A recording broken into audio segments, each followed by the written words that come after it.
दिल्ली के उजाला अरविंद केजरीवाल ने press conference कर मरकजी हुकूमत पर बड़ा इल्जाम लगाया है। उन्होंने कहा कि सत्येंद्र जैन को मरकजी जांच एजेंसियों के जरिए हुकूमत गिरफ्तार करना चाहती है, उनके खिलाफ कार्रवाई करना चाहती है। केजरीवाल ने जराये के हवाले से बताया कि मरकजी हुकूमत की हर मुमकिन कोशिश है कि वो पंजाब में आम आदमी पार्टी को कामयाब न होने दे। हालांकि ऐसा नहीं होगा और मरकजी हुकूमत जिस तरह की कार्रवाई चाहे करे उससे पार्टी को कतई कोई फर्क नहीं पड़ने वाला। वाज़ेह है कि पंजाब में सत्येंद्र जैन आम आदमी पार्टी के एक बड़े चेहरे हैं।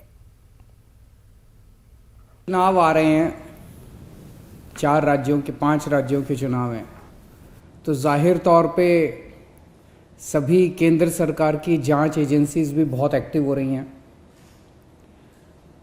हमें अपने सूत्रों से पता चला है कि पंजाब चुनाव के पहले आने वाले कुछ दिनों में ईडी सत्येंद्र जैन जी को गिरफ्तार करने वाली है। उनका स्वागत है। सत्येंद्र जैन के ऊपर पहले भी केंद्र सरकार 2 बार रेड करवा चुकी है। उन रेड में उन्हें कुछ नहीं मिला। फिर से वो अगर आना चाहते हैं, उनका बहुत बहुत स्वागत है।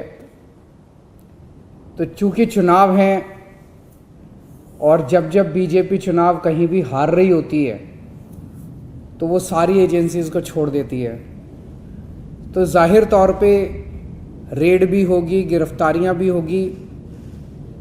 उसका हमें कोई डर नहीं है, क्योंकि मुझे लगता है कि जब आप सच्चाई के रास्ते पे चलते हो तो ये सारी बाधाएं आती हैं। तो बीजेपी की केंद्र सरकार ईडी के साथ साथ अगर और भी एजेंसीज भेजना चाहे, सीबीआई है, इनकम टैक्स है, और भी जितनी उनके पास एजेंसी है, दिल्ली पुलिस है, जो एजेंसीज भेजना चाहे वो भेज सकती हैं। वो गिरफ्तार करना चाहे केवल सत्येंद्र जैन नहीं, और भी किसी को भी गिरफ्तार करना चाहें गिरफ्तार कर सकती हैं। क्योंकि हमने कभी कोई गलत काम किया नहीं है। हम सब के ऊपर, मेरे ऊपर रेड हो चुकी है, मनीष सिसोदिया जी के ऊपर रेड हो चुकी है, सत्येंद्र जैन के ऊपर रेड हो चुकी है, हमारे 21 एमएलएज को गिरफ्तार किया जा चुका है। सारे मामले कोर्ट से छूट गए। सत्येंद्र जैन के मामले में भी क्या होगा, इन्हें गिरफ्तार करेंगे, 5-10 दिन में बेल हो जाएगी, वो बाहर आ जाएंगे। तो हमें ना जेल जाने से डर लगता, ना आपकी रेड से डर लगता है।